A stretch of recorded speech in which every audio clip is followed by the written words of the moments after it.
Good morning, everyone! I miss this place. Namiss ko po ang aking kusina. Pero dahil nga po ako may dinadanas na karamdaman, ayoko pong mag-stay sa kama. Gusto ko pong maging productive ang aking araw. And nagluluto po ako ng pancake. And nagluluto din po ako ng gelatin. And my plan is to make spaghetti na ang sauce ko po ay UFC. Filipino style. Wow! I miss this style, right? And then, di ko po alam kung kayo po yung makakasama ko hanggang katapusan ng pagluluto ko at sa pagkain. Alright? So, my John. Ay. Tubig. Napakalaki ng ginawa kong pancake. And, yeah.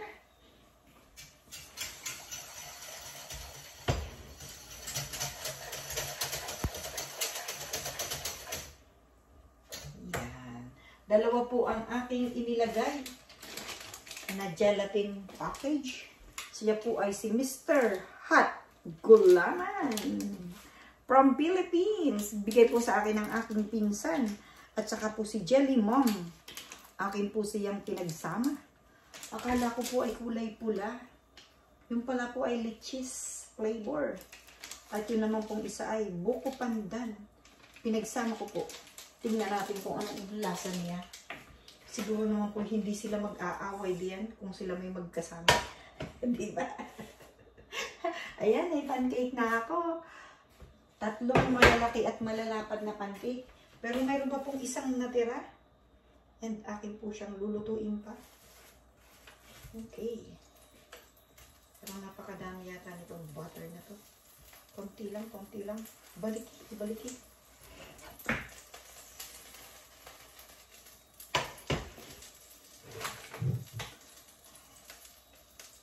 Ako po ay magkukwento tungkol po sa nangyari sa akin kahapon. Ako po ay na-confined. Na-emergency po ako kahapon. Parang mga 2:00 po ako pumasok sa ospital. At binigyan po nila ako ng ultimatum.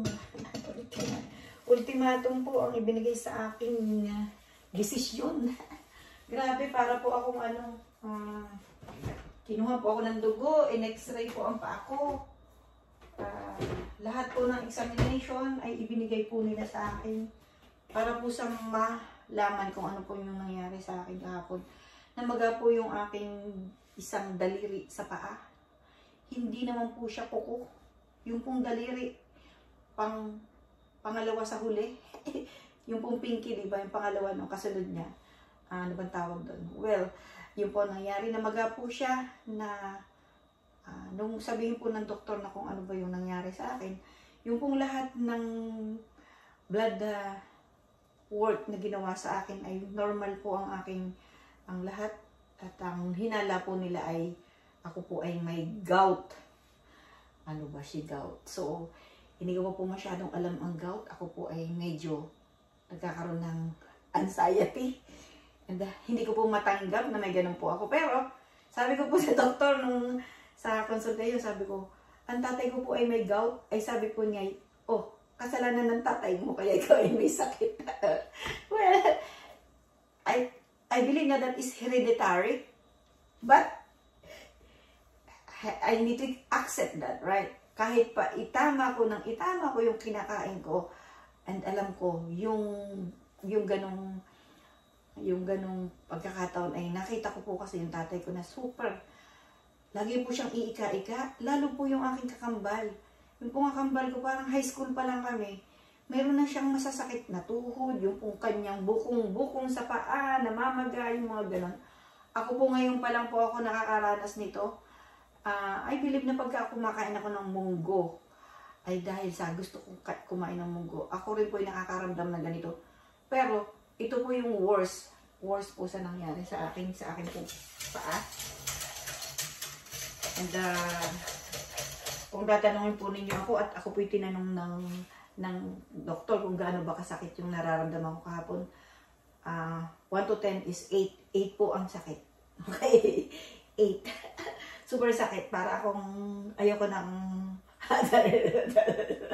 para ayoko nang magising. Thank you so much po. Kaya ko po gustong pag-usapan na yun is gusto ko pong magbahagi ng aking pong experience na para kung kayo po ay bata-bata pa ay limitahan kung ano po ang dapat ninyong kainin. Ako po matagal na po akong nilimitahan ko yung mga pagkain na bawal, yung mga nasakan.